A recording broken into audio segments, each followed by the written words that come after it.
পঞ্চম শ্রেণীর বাংলা বই নিয়ে ধারাবাহিকভাবে তোমাদেরকে আলোচনা দিচ্ছিলাম, তার ধারাবাহিকতা এখন পার্ট 8 নিয়ে আলোচনা দিব তোমাদেরকে। Royal Bengal tiger. এখানে আমরা আমাদের সুন্দরবনের একটি বাঘ দেখতে পাচ্ছি, খুবই সুন্দর দেখতে বাঘটি, এবং এই বাঘ নিয়ে আমরা কিছুটা আলোচনা করব। রয়্যাল বেঙ্গল টাইগার বাংলাদেশের জাতীয় পশু। এদেশের মানুষের কাছে এটি বাঘ নামে পরিচিত। বাঘ দেখতে যেমন সুন্দর তেমন ভয়ঙ্করের আচরণ। বাংলাদেশের সুন্দরবনে এই প্রাণী দেখা যায়।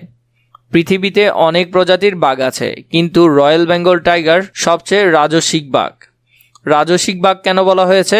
রাজা টাইপের একটু ভাব থাকে এই বাঘের মধ্যে। বাঘের গায়ের রং হলুদ থেকে গাঢ় কমলা হয়ে থাকে। এর গায়ে কালো রঙের ডোরাকাটা দাগ আছে। বাঘের পেটের দিকটা সাদা। একটি বাঘের দৈর্ঘ্য 220 সেন্টিমিটার পর্যন্ত হয়ে থাকে। এই ইনফরমেশনটা খুবই গুরুত্বপূর্ণ। বইয়ে সুন্দর করে স্টার চিহ্ন দিয়ে রাখবে এবং আন্ডারলাইন করে রাখবে। আর লেজ 60 থেকে 110 সেন্টিমিটার। আর এই বাঘের লেজ কত? 60 থেকে 110 সেন্টিমিটার। কাঁধের দিকে বাঘের উচ্চতা 100 সেন্টিমিটারের মতো। তাহলে কাঁধের দিকে কত? 100 সেন্টিমিটারের মতো। পুরুষ বাঘের গড় ওজন 220 কেজি। তাহলে একটা বাঘ সাধারণত কত হয়? 220 কেজি। এর থেকে বেশি হয়, অনেক বেশিও হয়। আর বাঘিনী মানে মেয়ে বাঘের ওজন 140 কেজির কাছাকাছি বা এর থেকে বেশি হতে পারে। বাঘ বিড়াল প্রজাতির সবচেয়ে বড় প্রাণী। মানে বিড়াল যে প্রজাতি আছে এই প্রজাতির মধ্যে বাঘই সবচেয়ে বড়। তাই বিড়ালকে বলা হয় বাঘের মাসি। বিড়ালকে বলা হয় কি? বাঘের মাসি, কারণ একই প্রজাতির বড় তো তাই। বাঘ খুব দক্ষতার সঙ্গে শিকার ধরতে পারে। এদের দৃষ্টি, শ্রবণ ও ঘ্রাণ শক্তি খুবই প্রখর, মানে অনেক বেশি।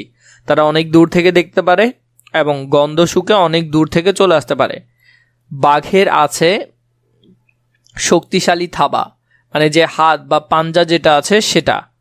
থাবার নিচের অংশ নরম ও পরু, তাই চলার সময় শব্দ হয় না। মানে বাঘের হাতের অংশটাই এমন যে চলার সময় সেটাই কি হয় না? শব্দ হয় না।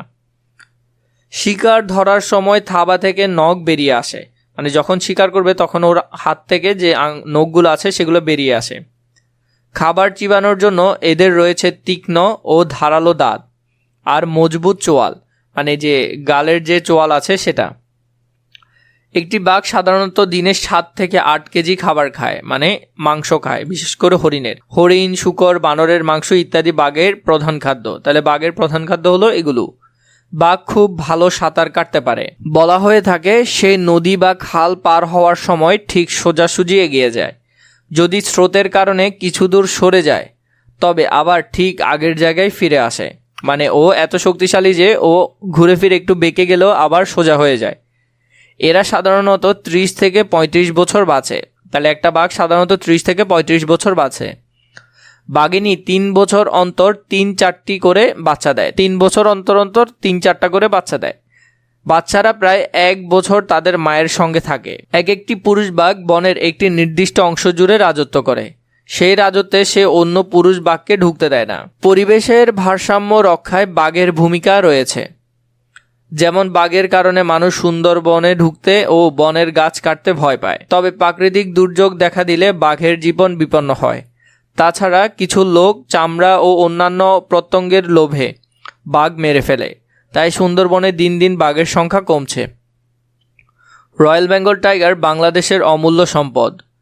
পৃথিবীতে বাংলাদেশের পরিচিতি ও গৌরব বাড়িয়েছে এই প্রাণী। আমাদের দায়িত্ব সুন্দরবনকে রক্ষা করা, না হলে বাঘ বাংলাদেশ থেকে চিরতরে হারিয়ে যাবে। অর্থ জেনে নেই। ঘ্রাণ শক্তি মানে গন্ধ নেওয়ার ক্ষমতা। চিরতরে মানে চিরকালের জন্য। থাবা কোনো জন্তুর সামনের পায়ের নখযুক্ত তালু। দৃষ্টিশক্তি দেখার ক্ষমতা। পরিবেশের উপাদানের মধ্যে সামঞ্জস্য। প্রখর মানে তীব্র। প্রত্যঙ্গ মানে শরীরের অংশ। বিপন্ন সংকটে পড়েছে এমন। রাজসিক মানে রাজার মতো। শ্রবণ শক্তি শোনার ক্ষমতা।